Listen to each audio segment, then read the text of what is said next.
गाजियाबाद में सूर्या हत्याकांड के मुख्य आरोपी असद को पुलिस ने एनकाउंटर में मार गिराया था। इस एनकाउंटर को लेकर यूपी की सियासत गर्माती हुई अब नजर आ रही है। विपक्षी नेता असद के एनकाउंटर को लेकर योगी सरकार पर सवाल खड़े कर रहे हैं।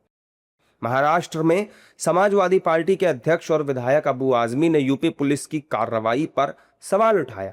उन्होंने योगी सरकार पर धर्म देखकर एनकाउंटर करने का आरोप लगाया है।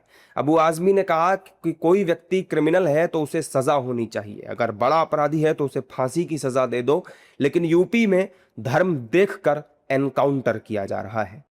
नहीं, ये बिल्कुल गलत है। कहीं भी उन पे फायरिंग नहीं होती, शायद ही किसी केसेस में फायरिंग होती होगी, लेकिन ये बिल्कुल मॉडस ऑपरेंडी बन चुका है कि आदमी को पकड़ो। देखिए, क्रिमिनल है, उनको सज़ा तो होनी चाहिए, उनको सज़ा होना चाहिए। अगर बहुत बड़ा क्रिमिनल है तो फांसी की सज़ा दे दो, बिल्कुल। लेकिन इसके लिए एक संविधान बना हुआ है कि आदमी को पकड़िए, आप उससे कबूलवाइए क्या क्या किया उसने, उसके बाद उसको कोर्ट ले जाइए, उसको जेल कीजिए, कोर्ट चलाइए, उसको फांसी की सज़ा दीजिए। लेकिन यूपी में ये बहुत ज़्यादा, और वो भी एक धर्म को देख के किया जा रहा है। अगर किसी मुसलमान को किसी ने मार दिया तो उसका एनकाउंटर जल्दी नहीं होता है, किसी यादव को मार दिया उसका एनकाउंटर जल्दी नहीं होता है, लेकिन किसी हिंदू को किसी और मुसलमान ने मार दिया या किसी यादव ने मार दिया तो उनका जल्दी एनकाउंटर होता है। ये कोई तरीका नहीं है।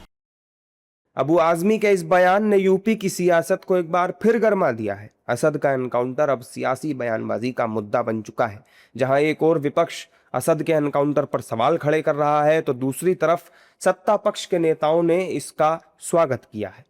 सत्ता पक्ष के नेताओं का कहना है कि अपराधियों का एनकाउंटर नहीं होगा तो क्या उनका स्वागत किया जाएगा?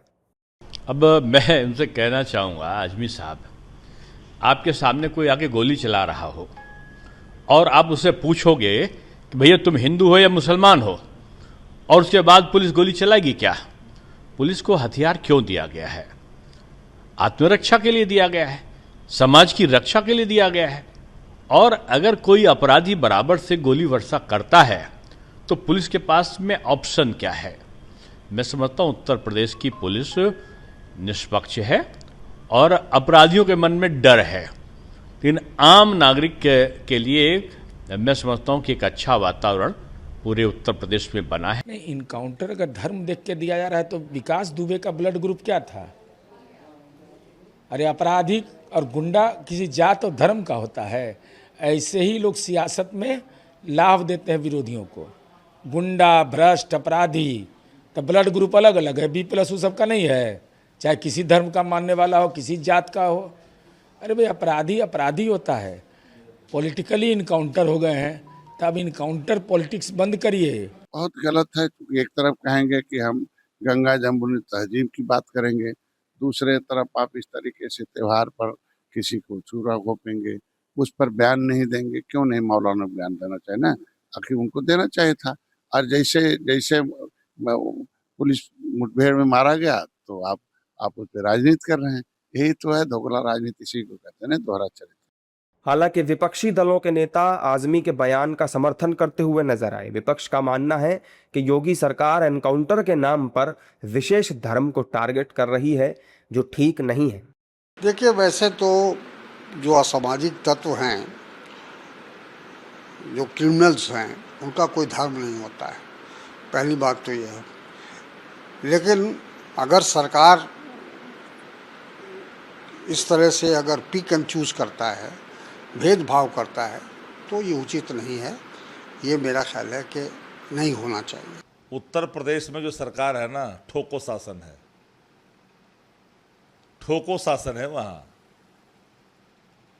अब डेमोक्रेसी वाली स्थिति नहीं रही। भारतीय जनता पार्टी जब से सत्तासीन इस देश के शासक के तौर पर ले ली है शपथ, तब से देखिए क्या हालत है कई राज्यों में। अब तो 25 राज्यों में भाजपा का सरकार है, हर जगह वही हाल है, वही ताल है, वही तांडव है, हर जगह वही रूप होते जा रहा है। बकरीद पर आरोपी असद ने सूर्या को अपने घर बुलाकर चाकू से गोदकर उसकी हत्या कर दी थी, जिसके बाद आरोपी असद पुलिस एनकाउंटर में ढेर हो गया।